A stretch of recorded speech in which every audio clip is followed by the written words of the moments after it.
In the previous chapter, Laura was hired as the nanny for a bedridden millionaire and awakened in him something he never imagined feeling. But the housekeeper of the mansion wasn't pleased at all, and things got even worse when she saw the millionaire call out Laura's name after 3 years of silence and immobility. Stay tuned for Chapter 2 of this incredible story. You can't miss a second. It's breathtaking. But before we continue, make sure you're subscribed to this channel and have the notification bell activated so you don't miss anything, okay? Laura, stay! The 2 words echoed like thunder in the room. In the instant that hoarse, almost disintegrated voice tore through the thick silence like fog, time seemed to stop. It was as if the mansion itself, with its cold corridors and heavy walls, held its breath. The voice that had long been deemed lost now resurfaced, like a cry from the depths of a man refusing to fade away. It wasn't just a phrase, it was a plea, a clamor, a rebirth. And in that moment, anyone nearby, even without context, would know. Something supernatural had happened there. Mercedes, the iron-fisted housekeeper who had ruled the house with steely hands for years, stumbled back 2 steps. Her eyes, always steady and calculating, widened with an ancient fear. It wasn't the fear of a shout, but the terror of a miracle. She knew that if Alexandra spoke, then he felt. And if he felt, Laura had won. And that, for her, was unacceptable. The power she wielded through silence and routine had been shattered in a fraction of a second by 2 words and 2 tears. Laura, kneeling, couldn't believe what she'd just heard. She didn't blink. She barely breathed. Those words had been torn from a body that, for years, had only emitted unconscious whispers, mechanical breaths and occasional blinks.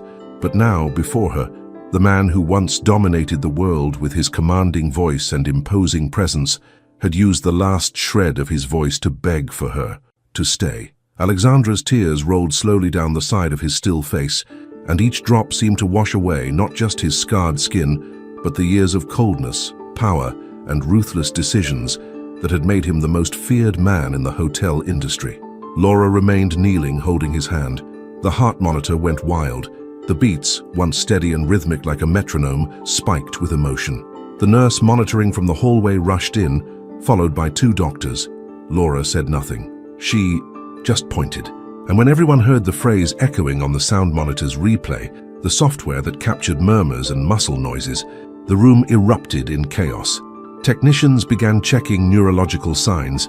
Alexandra's eyes were examined with flashlights, and for the first time in years, a phrase appeared in the clinical reports: unexpected, spontaneous improvement.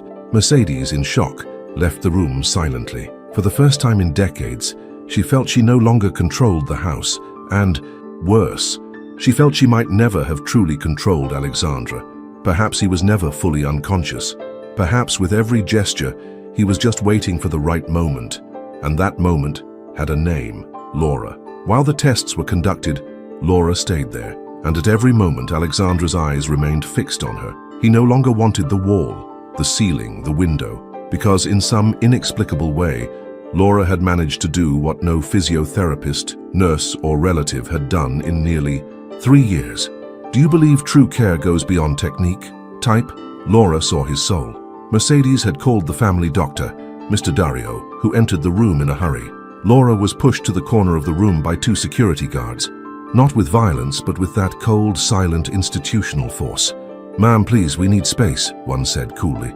The housekeeper, Mercedes, watched it all with her arms crossed, like someone witnessing a plan come to fruition.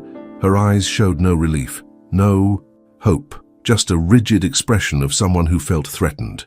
The woman who had always managed the house's routine now saw her internal order crumbling because of a single word: Laura. In minutes, the equipment was updated. Medical records began to be rewritten. A new battery of neurological tests was scheduled for the next day. And amid the technical whispers, a phrase emerged, spoken as if referring to an inconvenient object. "We'll request that the caregiver step back until further notice. She's emotionally involved." It was like a knife wound in slow motion. Laura pleaded not to be sent away, saying she knew Alexandra would recover soon, and she wanted to be there for that moment, but no one listened. Alexandra tried to react. His jaw moved slightly. Words caught in his throat. His eyes trembled, but no one interpreted it. Only Laura knew what that furrowed brow meant, that attempt to vocalize amid noises. To the doctors, He was agitated. To the technicians, it was a response to bright light. Seeing him restless, the housekeeper decided to speed things up. She called 2 assistants to escort the nurse to the back. He needs rest. He's emotionally exhausted. Laura walked to the door in silence. Her steps were steady, but her chest was collapsing. When she reached the threshold, she looked back.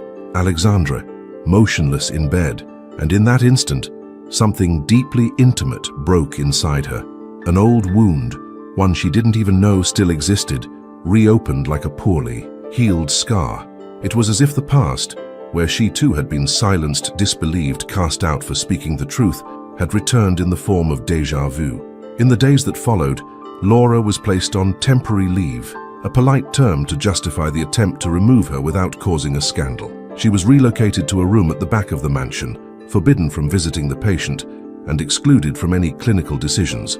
No one wanted to admit it, but her name was already circulating in the administration corridors with a dangerous label. The woman who interfered with Mr. Vasconcellos' condition, and for an empire built on silence and appearances, that was a real threat.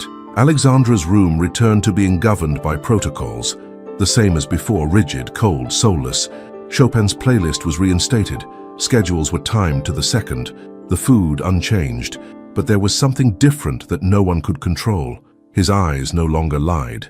Every time the monitor detected an accelerated heartbeat, it was when someone mentioned Laura's name. Every time someone entered the room with the scent of perfume, something she never wore, he furrowed his brow. Every time a new nurse approached, his heart rate dropped. Do you also think Laura was wronged? Comment below. Justice for Laura. Laura stepped off the bus with the same old suitcase and the same vacant look she had when she arrived at the Vasconcellos mansion months ago. But now, there was something different, more painful. She had been removed like a foreign body, from a place where, ironically, she was the only thing alive. The days that followed in the small community of Guadalajara felt grey, even when the sun scorched the sky. Laura woke early, brewed simple coffee with the little she had in the pantry, and spent her mornings handing out resumes around the city. No one knew what she carried inside. No one imagined that this woman with a calm demeanor had witnessed a miracle and been banished from it. The pain she bore was silent but constant, a kind of grief she couldn't even name. Laura tried to pretend, tried to convince herself that Alexandra was just another patient, that her mission was complete, but it was a lie, because every time she closed her eyes, she heard that hoarse voice again saying, "Laura, unstay." And it was as if her soul was pulled back to that dark room where a man imprisoned in his own body had chosen to live only because she was there, and so, caught. Between the illusion of normalcy and the weight of an invisible absence, Laura landed a job at a simple downtown cafe. The pay barely covered expenses, but it was enough for rice, gas, and, most importantly, distraction. She spent her days serving rushed coffees, wiping greasy tables, and smiling at customers who would never notice the cracks within her. Sometimes, she let a glass cup tremble in her hands for a few seconds as she thought of him. Alexandra. How was he? Had he gotten worse? Had he returned to silence? Every night before bed, she opened her phone's browser and typed Alexandra Vasconcellos. She searched news portals, social media, gossip sites. Nothing. No new images. No headlines. It was as if he'd vanished from the world. Meanwhile, back at the mansion, a new cycle was beginning. Alexandra Vasconcellos, the man who for years had been a symbol of invincibility and coldness, now fought daily against his greatest enemy, his own body. The medical team did everything possible. Neurological adjustments, intense physiotherapy sessions, occupational therapy, speech therapy. Every treatment money could buy was at his disposal. But even with all this clinical arsenal, something was missing. A factor no protocol could replace: Laura. Her absence turned Alexandra's room into an even heavier place than before, because now he knew what it was to have light and to lose it. He searched for her with his eyes every time the door opened. He waited, imagined that, at some point, she'd return, maybe with a shy smile apologizing for disappearing. But she never came, and all that remained were polite, efficient, but empty professionals. They cared for him like one cleans an expensive machine, with precision, but without affection. And yet, he fought. Since the accident, Alexandra Vasconcellos had decided to fully commit to rehabilitation. not as a businessman demanding results, but as a man who wanted to live. His once dull eyes now showed focus. His jaw, though limited, began to move better. His trembling fingers responded to thermal stimuli, and after weeks of silent effort, he managed to lift his right arm 5 centimeters. 5. The doctors were encouraged. Sessions doubled, and progress, though slow, began to show. At one point, Alexandra managed to produce a sound more like a hoarse groan, but to the team's ears, it was a word: poor. No one understood. During one of those sessions, as the therapist guided his fingers through simple exercises, he blinked hard and fixed his eyes on the ceiling. In his memory, Laura's face appeared vividly.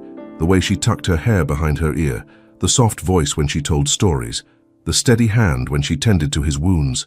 He wanted to see her, needed to see her. But all he could do was close his eyes and try to recall her scent. You're rooting for this reunion as much as Laura and Alexandra deserve it. So now's the time to hit that like button on this video. Laura no longer counted the days. She endured them. That night, like so many others, she came home exhausted, kicked off her shoes at the door, warmed up some rice in the old microwave, and sat in front of the small TV. It was time for the local news. She watched more out of habit than interest, but that night something different happened. A special jingle flashed on the screen, announcing an exclusive report. Laura's heart raced, though she didn't yet know why. And then, the name came. Businessman Alexandre Vasconcelos shows surprising progress in his neurological rehabilitation treatment. She froze. The spoon hung in the air. Her eyes didn't blink. On the screen, archival footage showed Alexandra at his peak. Gala events, awards, handshakes with politicians. Then the reporter, in a somber tone, announced that after nearly 3 years of near-total immobility, the magnate had partially regained hand movements and was undergoing intensive treatment with an international specialized team. And more, there was a real spark of hope that he might walk again. Laura smiled like someone seeing the sun after months of winter. But the smile didn't last long, because when she saw his photo, a portrait from before the accident, her chest tightened again. She wanted to be there, wanted to see it with her own eyes, wanted to hold his hand, as she did during the long, silent afternoons in that mansion with its ever-closed windows. And above all, she wanted to understand, why couldn't she forget him? Why, even with time, distance, and the complete lack of news, did Alexandra still live in her as if he'd never left? While Laura grappled with unanswered questions, Alexandra continued his recovery journey. Slow, painful, but steady. After 5 months of relentless effort, he could fully close his hands, then lift his arms to chest height. Each achievement was quietly celebrated, not by those around him, but by himself, because within him was a certainty that drove everything. He needed to come back for her. Doctors introduced an experimental treatment from Germany, a risky protocol combining brain magnetic stimulation with muscle impulses. Alexandra agreed without hesitation. He endured daily 6-hour sessions with fatigue, pain, and even bleeding. But he didn't complain. And in the 7th month of treatment, the impossible happened. Again, he spoke. Again, clearly, with a weak but audible voice. The first word came during a reading session. The therapist was reading a newspaper article to test his cognitive response when he interrupted. The therapist dropped the paper. She couldn't believe it. Asked him to repeat. He tried again. Heavy breathing, trembling lips. But the sound came out. Laura. It was recorded, documented, reported. But what no one expected was that Mercedes was present. The housekeeper, observing everything with her usual air of control, was gripped by a mix of fury and fear. Her face hardened, and her voice, though restrained, dripped with venom. "What did you say, Mr. Vasconcelos?" He tried again, with more effort. "Laura." This time his eyes welled up. Mercedes approached the bed with slow, menacing steps. She leaned in and, with her usual coldness, whispered, "Laura is gone, Mr. Vasconcelos. She quit, said she was exhausted, said she couldn't handle you anymore." It was like a stab wound. Alexandra blinked rapidly, as if his body were trying to reject the information. His heart rate spiked, his jaw locked. His fingers now, capable of small movements, clenched tightly. He stammered again, No, Laura." The on-duty nurse rushed to calm him. Seeing his distress, she prepared an intravenous sedative. Mercedes didn't stop her. On the contrary, She watched with veiled satisfaction, and as the sedative took effect, Alexandra still murmured, almost unconsciously, "Laura didn't." Mercedes left the room silently, but inside, she was ablaze. She knew what this meant. She knew that as long as he remembered, as long as he felt, she'd never have full control again. That name was like a forbidden code, and it was only the beginning. Did your heart leap into your throat when you heard him say, "Laura," even under sedation? Comment below. The truth must come out. A year had passed since Alexandra last uttered the name that kept him alive. The motionless, silent man confined to room 201 was now just a memory. His body still bore scars, yes. His voice, though weakened, could now form short sentences, and his arms, once limp, responded lightly to motor commands. Each step forward was a breath of victory, and though progress was slow, Alexandra refused to stop, because every movement gained, every word reclaimed, brought him closer to a single destination, Laura. That morning, upon learning of a visit from an old friend, Alexandra asked the nurse to leave him alone with the guest. The man who entered the room was James, a middle-aged executive with a mature demeanor and eyes that betrayed decades alongside Alexandra as partners, allies, and confidants. James walked in with a discreet smile, but upon seeing Alexandra sitting upright in his wheelchair with a firm posture and purposeful gaze, he was briefly stunned. He hadn't expected to find the lion again, and even less, with a spark in his eyes. "James, I need a favor," Alexandra said, his voice deliberate but clear. James approached and pulled up a chair. It wasn't common to hear Alexandra ask for help. "I want you to find someone for me. Her name is Laura Martins." The pause between her first and last name was heavy with restrained emotion. James frowned, intrigued. "The caregiver, that nurse." Alexandra nodded slowly. Then, with a faint smile on his lips, he added, "She wasn't just my caregiver. She was my awakening." The response left James unsettled. He knew Alexandra Vasconcelos as a cold, pragmatic strategist, almost incapable of real connections. The same man who once fired a CEO for a 5-minute delay was now speaking of a caregiver as if she was something sacred. It was surreal, and yet true. But why? What exactly do you want with her? James asked, still trying to grasp the weight behind the request. Alexandra took a moment, breathed deeply, and answered, "I want to thank her, to make up for everything she did for me, for staying when no one else did, for seeing me, when I couldn't even see myself anymore." James didn't press further. He just nodded and said he'd figure it out. And as he stood to leave, Alexandra grabbed his arm for a moment and murmured, "If you find her, please don't lie to me." That day, James left the mansion with more questions than answers. But something drove him. Maybe loyalty to his old friend, maybe curiosity about what a simple woman had done to stir someone like Alexandra Vasconcelos so deeply. And so, his search began. Meanwhile, at the downtown Guadalajara cafe, Laura carried on with dignity, but without sparkle. The routine was simple. Arrive early, put on the apron, brew the coffee, wipe down tables. Customers knew her by name. One in particular took an interest beyond the coffee. Gyro, a kind-eyed market vendor with calloused hands. He was a regular, always complimented Laura's shy smile, her patience, her way of treating everyone with respect. One day he gathered the courage to ask her out. "There's a little place nearby with great music and the best tamales in town. What do you say?" Laura smiled, but her response came with the gentleness of someone careful not to hurt. "I've got plans with a friend tonight, but thanks for the invite." The truth was, she had no plans, no friend, no energy. Laura wasn't ready to meet anyone. Days passed, and James, after discreet searches through hospitals, nursing boards, and cross-referenced data, finally found Laura's name tied to a modest residential address and the cafe. It wasn't hard to identify her. There she was, serving coffee to an elderly man, with the same calm air, the same careful movements as if even while pouring coffee, she was still caring for someone. James watched her from afar, through the cafe's windows, and in that moment, he understood everything, the gentleness, the strength, the truth in her gaze. He took out his phone and snapped a single photo. He said nothing, just saved the image.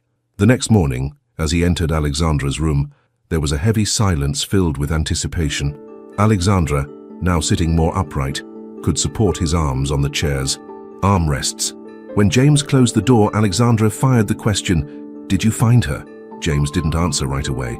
He just pulled out his phone, unlocked the screen, and turned it toward him. It was the photo of Laura at the cafe counter, smiling faintly. And what happened next, James would never forget. Alexandra broke down. His shoulders trembled. His breathing faltered. His eyes, so dry for years, now overflowed without restraint. James, witnessing the scene, couldn't hold back the impact. "I've seen you win wars, I've seen you crush giants, but never have I seen you like this for anyone, Alexandra." The millionaire didn't respond immediately. He just looked at the image again, touched the screen as if he could reach through it. James, completely thrown, realized this wasn't an ordinary debt, but he couldn't imagine what was coming. Have you ever held back tears for someone who silently marked your life? Comment below. I understand what Alexandra felt. Alexandra pleaded, and for someone like him who had always moved the world with commands, not pleas, this was the clearest sign that his soul had triumphed over pride. "Take me to her, James. For everything I still am, take me." James hesitated, said the medical team would never allow it, that the mansion's security was strict, that Mercedes wouldn't permit it. But Alexandra went further. He invented the impossible. "Say it's a outing, a mobility test, a breather. Make it up, but don't deny me this." James had no choice. In a way, he too needed to understand what made this towering man seem like a boy at the mention of a woman's name. By late afternoon, he organized everything quickly. The adapted luxury van was parked discreetly at the mansion's side. The cover? A technical outing for urban nature exposure, part of the sensory stimulation protocol. Mercedes, however, grew suspicious. She saw the movements, sensed the atmosphere. She tried to intervene in the main hallway. "Where are you?" "Taking Mr. Vasconcelos." James took a deep breath, but Alexandra cut in with surprising firmness. "I'm going out, and you won't stop me." For a second, the housekeeper's eyes wavered. It was the first time in years she'd seen that look, the same one he used when closing billion-dollar deals with a nod. She knew. The order was given. There was no turning back. The luxury car glided through Guadalajara's streets, starkly out of place in its surroundings. Alexandra, in the back, watched the world. Through the window with the anxiety of someone who'd been waiting far too long. His trembling fingers tapped the wheelchair's armrests. His heart raced, his breathing short. "Will she want to see me?" he asked softly. James just smiled. "After everything you've been through, Alexandra, maybe she needs to see you as much as you need to see her." Meanwhile, Laura was serving a cappuccino to an elderly woman at the cafe. She wore the same uniform as always. Her hair was tied in a loose bun. Her gaze? Lost in a routine that no longer surprised her. Life had become predictable, like the bell above the door that rang every time a new customer entered. But that afternoon, the bell would ring differently. The car stopped in front of the cafe. The simple storefront clashed starkly with the vehicle, drawing the attention of everyone at the outdoor tables. Some people stood to get a better look. Inside, customers whispered, glancing toward the entrance with curiosity. But Laura, with her back to it all, didn't notice. She was focused on organizing cutlery, unaware that behind her the story she'd tried to forget was about to walk through the door. James got out first. He carefully opened the side door and lowered the ramp. Alexandra, in his motorized wheelchair, wore a light blue shirt and an expression of someone carrying the world in his chest. His eyes scanned the room, anxious, nervous, hungry for a sight he hadn't seen in a year. The wheels crossed the threshold. The bell rang, shaky, slow, and for the first time almost solemn. Inside, time stopped. Conversations ceased. Noises dissolved into the air. Everyone turned to look at the figure who had just entered. An elegant man, visibly frail, but with an aura no time could erase. Laura, still with her back turned, was wiping down a counter, oblivious to the revolution slowly approaching behind her, until the voice came, low, hoarse, almost a whisper heavy with 1,000 unspoken words. "Laura?" She froze instantly. The sponge slipped from her hand. The cloth fell to the floor, her throat closed. Her heart raced so fast it felt like it might burst. She turned slowly, and then the world spun. Her eyes widened, as if seeing a ghost, a miracle, or both at once. Her hand went to her mouth. Her lips trembled. Is it really you?" The cafe fell silent. Everyone stopped to watch the scene, even without knowing what they were witnessing. Alexandra smiled. That small, sincere smile that only comes when the soul can't fit in the chest anymore. "Yes, it's me. I had to see you." Laura took a step forward like someone afraid to wake from a dream. She took in every detail, the stronger arms, the lively eyes. Her hands were shaking. Alexandra kept gazing at her with the intensity of someone who'd waited an eternity for this moment. But that moment, as powerful as it was only the first step in a story that still needed resolution, because between them lay an ocean of unspoken things, and more than there was a truth Laura still didn't know. Will Alexander declare his feelings for Laura? Find out in the next unmissable chapter. And if you haven't seen the previous chapter yet, click here on the screen and watch now.